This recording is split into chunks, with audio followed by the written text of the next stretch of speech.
Hi, Vachu. Good evening, everyone. Please confirm my audio. Can you all hear me? I think no. Good evening, everybody. Please check my audio. Can you all hear me? Please be quick. Hi, good evening. Amisha तुमने क्यों join कर लिया? You are giving group 2 और तुम join कर लिया? ठीक है, ठीक है, कर लिया तो there is no problem. That's completely fine. Okay, so सबसे पहली चीज़, I am really very happy कि जनरली सारे ही बच्चों का पेपर अच्छा गया है. किसी किसी का थोड़ा सा छूट गया, वो एक अलग बात है. But on an average if I see, okay. On an average, if I see and check it out, the paper has been really good of advanced accounts, and that's something to feel relaxed about कि एक paper कम से कम अपना सही गया है. तो अगले दो पेपर ग्रुप के अंदर अपने को प्रेशर कम है. ऑफ कोर्स पेपर बहुत अच्छा करना है, लेकिन कंपैरेटिवली प्रेशर कम है. Now without wasting much of your time, I am going to clearly tell you that in this particular gap that you have of 1.5 day, तो मैं ऑर्डर क्या टेकअप करना चाहिए, also what are the important topics, और तुम्हें आज क्या कर लेना चाहिए, and what you should do tomorrow. Okay, so let's begin. I think you are all excited and I should get that vibe. If you are, then let me know it in the chat that yes ma'am, we are all set and ready. And if that's not the case, then I think I'm simply wasting my time. Okay, so everybody's set, super excited and ready. Let's begin our discussion. Sabse pehle, I am putting before you your index, the entire syllabus that you have. Now, of course, all the topics have got some or the other importance. We cannot say that this is not going to come and this is something that is for sure going to come. For a few topics, we can say that. What order you people have to take up? Listen carefully. Sabse pehle, you will be beginning your revision with module 3. This is what I want. You will be doing your LLP, your General Clauses Act, interpretation of statutes, and FEMA. Preferably try that you do all of them today itself. Now, why I'm making you do module 3 first? See what happens, generally children begin their studies yahan se, and that will be an inefficient thing, and again it will be against strategy. तो अपने पास जब time कम है और हमें हमारे marks अगर बढ़ाने हैं, तो हमको स्ट्रेटेजिक होना बहुत ज़रूरी है. एज आई ऑलवेज से, ये पोर्शन तुम्हें पहले टेकअप करना है. LLP, general clauses, interpretation of statute of FEMA, जिसमें से LLP थोड़ा सा बड़ा है, तो it can you can invest some considerable time.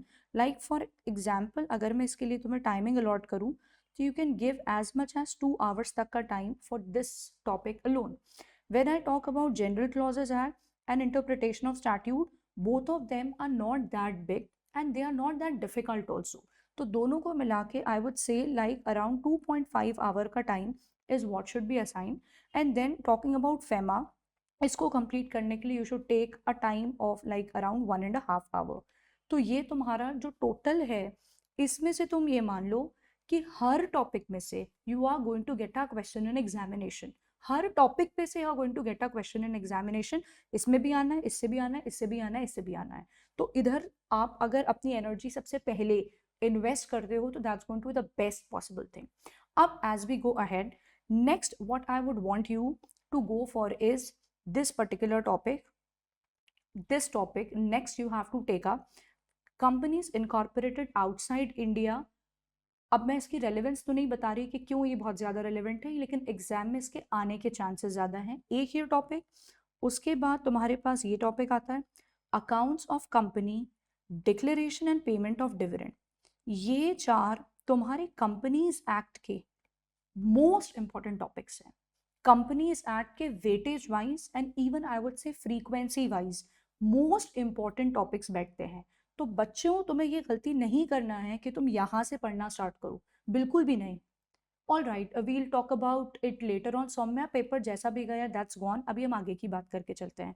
तो मैं तुमसे क्या बात बोल रही हूँ कि कंपनीज एक्ट में 1, 2, 3, 4, these 4 are the most important topics and weightage wise भी they hold lot of importance. तो आप इनको टेकअप करेंगे और आप इनको क्वालिटी से पढ़िए, क्वालिटी से पढ़िए. तो मैं आपको इन चारों टॉपिक्स को करने के लिए अलॉट कर रही हूँ अराउंड आई वुड से 6 to 7 hours, 7 घंटे के आसपास में आपको ये 4 टॉपिक्स को निपटाना है. Now you can take them up tomorrow morning, जब स्टार्ट करो कल की पढ़ाई तो you take these in priority. ऐसा भी कर सकते हो कि आज ये चारों टॉपिक ना करते हुए डू एनी 3 ऑफ देम और इनका उठा के कोई एक आध टॉपिक अपना कंप्लीट कर लो.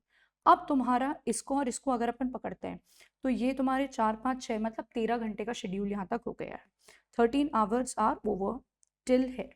अब तुम्हारे पास आते हैं ये 4 टॉपिक. इन 4 टॉपिक के अंदर you have to I mean take up what things, you have to take up वो वाली चीज़ें जिनके ऊपर केस स्टडीज ज़्यादा बन सकते हैं, जिन पे केस स्टडीज ज़्यादा बन सकते हैं. लेकिन जैसे कोरम के क्वेश्चंस हो गए, बोर्ड मीटिंग के क्वेश्चंस हो गए, मीटिंग पे क्वेश्चंस हो गए, जिन पे केस स्टडीज ज़्यादा बन सकते हैं, लिमिट्स एप्लीकेबल हैं, वो वाले कैटेगरी के इसके अंदर से. तो ये तुम्हारी थर्ड कैटेगरी में जाते हैं. इन 4 चैप्टर्स को करने के लिए you can like assign next 5 hours का time and then you will be coming up on these finally. तो आपकी एनर्जी सबसे ज़्यादा आपने अगर इन टॉपिक्स पे और इन टॉपिक्स पे इन्वेस्ट कर दी तो यू मार्क माई वर्ड्स कि इतना ही जो तुम्हारा पोर्शन है, this is going to cover I would say like nothing less than 45 to 50% of the paper at least. I am saying कम से कम इतना कर लिया तो 45 to 50% of the paper is going to get covered from this particular area. And इसको तुमने reasonable position पे भेज दिया तो इतने पार्ट में तुम ये मान लो कि पेपर का 85% पेपर छुपा हुआ है. 85% पेपर इसमें से निकल के आ जा रहा है. तो you have to do one topic at a time. Quality बहुत शानदार रखो इसमें, इसमें क्वालिटी बहुत शानदार रखो. Do not compromise on quality when it comes to these 8 topics and then you can be selective in this area. You can majorly do topic करें फटाफट और करने के बाद तुम उठा लो प्रीवियस ईयर्स के क्वेश्चंस कि यार इन चैप्टर में कौन कौन से प्रीवियस ईयर के क्वेश्चंस आए, तो उस कैटेगरी वाली लिमिट्स को अच्छे से याद कर लो and then you can finally go on to the first 2. I hope that's making sense and you're absolutely clear with it. Yes or no everybody? Yes or no? Hello, sorted है, order clear है, कैसे तुमको जाना है. ठीक, timing तुम्हें clear है. तो मैंने तुम्हें कितने आवर्स का बता दिया, ये हो गया तुम्हारा 13 घंटा, 13 और ये हो गया 18 घंटा. 2 घंटा अपन इसका पकड़ लो तो 20 घंटे का आपका टोटल शेड्यूल बैठ रहा है. ठीक है. अब इसमें आपको अपने पास नोट करके कुछ लिखना है, इंपॉर्टेंट चीज़ कुछ नोट करके रखना है. वो है तुम्हारा MCQ और केस स्टडीज. MCQ और केस स्टडीज तुमको वो जो 30 मार्क्स के लिए MCQs और केस स्टडीज हैं, जितने क्वेश्चंस चाहे वो मॉड्यूल के हों, चाहे वो RTPs हों, चाहे वो आपका MTPs हों, चाहे वो आपका प्रीवियस ईयर क्वेश्चंस हों. अभी तक 2 ही अटेम्प्ट हुए हैं न्यू सिलेबस के. जितने भी इधर के क्वेश्चंस हैं इन सबको कवर कम से कम कर ही लेना चाहिए. तो तुम्हारे 20 आवर्स इसमें से लग रहे हैं ओवरऑल. 20 आवर्स के अलावा आई वुड से कम 3 hours you should assign for these. 3 घंटा लगा दो straight away and do these, they should be done. उसके अलावा तुमने अगर पहले जो क्वेश्चंस करे हुए हैं उनमें से कोई टफ क्वेश्चंस हैं, कोई केस स्टडीज, तो 1 से 2 घंटा जो डिस्क्रिप्टिव क्वेश्चंस होते हैं, डिस्क्रिप्टिव क्वेश्चंस, उनको 1 से 2 घंटे का तुम टाइम दे सकते हो. Of course writing and solving paper at this time is not possible, but other than this is the complete 25 hours का schedule for you. You have to make sure आज भी तुम 6 घंटा ज़रूर सो और कल भी 6 घंटा ज़रूर सो. So that is minimum needed ताकि तुम अपने लॉ के पेपर में अच्छे से परफॉर्म कर पाओ. आई थिंक सब कुछ क्लियर है. अब किसी का कोई भी डाउट है तो वो अभी के अभी चैट में पूछ ले कि मैम मेरा ये डाउट है. कोई भी डाउट किसी का निकल के आता है फटाक से पूछो, because I want all of you to begin your studies forthwith. Ma'am किस टाइम पे पार्ट 2 उठाना चाहिए? Part 2 as in these 4 you are saying, Prachi? Are you talking about this? In the paper you are saying? In the paper part 2 as in you are talking about the descriptive part? Alright, so how you should go about descriptive is, सबसे पहली बात, when you get your question paper, आप अपने वही same strategy रखो that you should read the paper quickly. अब paper law का बहुत लेंदी आता ही है, तो इसके लिए अपने को पैनिक नहीं करना है. अपने को शुरू से ये चीज़ समझ के चलनी है. पहली बात तो टाइमिंग को कैलकुलेट करके रखो. क्या 4 नंबर का क्वेश्चन है, 1.5 मिनट अवेलेबल है, तो 6 मिनट से ज़्यादा मैं किसी क्वेश्चन में नहीं दूंगा. 2 नंबर का क्वेश्चन है, इंटू 1.5 करा 3 मिनट, मतलब 4 मिनट से ऊपर मेरे को टाइम नहीं देना. ये बात को तुम लोग दिमाग में बिठा लो अपनी. अब हमें करना क्या है, वैसे एक जो टेक्निकल तरीका होता है आंसर लिखने का वो क्या होता है, प्रोविजन, एनालिसिस, कंक्लूजन। इसमें कई बार फैक्ट्स भी ऐड कर सकते हैं तो वो भी एक आ जाता है, so that's the way we are answering. इसमें आपको ये करना है कि अगर आपका क्वेश्चन आपको लग रहा है यार पेपर दिख रहा है मेरे को बहुत लेंदी, there are lot of questions, तो व्हाट यू डू इज, आप जो मेन कंक्लूजन है बात का, जिस पे मार्क्स बेसिकली बेस्ड हैं, आप उसको लिखना मिस मत करना। तो आप बहुत लंबा खींच खींच के मत लिखो, सेक्शन नंबर अगर याद है तो फटाक से कोट कर दो, जो पूरा क्वेश्चन का कंटेंट है उसको ब्रीफ में डाल दो, डू नॉट एक्सपैंड इट, और जो कंक्लूजन है उसको प्रॉपरली मेंशन करके आ जाओ। तो do not right big answers when the question is of 2 or 3 marks. Try to write concise answers and it should be to the point answer. Whereas when you get a question of like 4 marks, which is a big score, or 5 marks, in that you can spend considerable time and try to expand the answer and even write the related content. Do not be to the point, but write even the related content. But when it is of lower marks, तो आपको you have to be concise. Paper पूरा attempt होना is very important in law. They are not giving marks in law. You have to understand they do not give marks in theory. They are very stingy about it. So what is very much important is कि हम paper ज़्यादा से ज़्यादा marks का attempt करें. When you attempt for 90 and plus marks, then passing के chances are already there. If you have written some right content, of course. But if you have attempted for like 70 or 75 marks, then you can understand the chances of passing even reduces. So we cannot write very long answers. We need to take care of the timing. That is of utmost importance in law ka paper. Now, what should be the order? The order can be anything, but in the first in the first hour, like around 2.5 question के आसपास तुम्हारा हो जाना चाहिए marks के हिसाब से, 2.5 question approximately complete कर लो। उसके अलावा नेक्स्ट आवर जब पहुंच रहे हो तो तुम अपना डिस्क्रिप्टिव ही चाहो तो फटाफट पहले कंप्लीट कर लो, और लास्ट का 45 मिनट्स के आसपास का टाइम बचा के रख लो, और उसके अंदर you do your case studies and MCQ. किसी को बीच में टेकअप करना है case studies MCQ, that can even be done, there is no problem. तो you can go in any order, that doesn't make a difference, but do not forget कि यार question number 1 करना कंपलसरी होता है, तो पता पड़ा उसको मिस कर गए। तो ये चीज़ का आपको ध्यान रख के चलना है। Is there any other question ma'am, any particular topic that requires essential writing practice? मेरी जान, writing practice time is not available, so we cannot sit and write on anything now.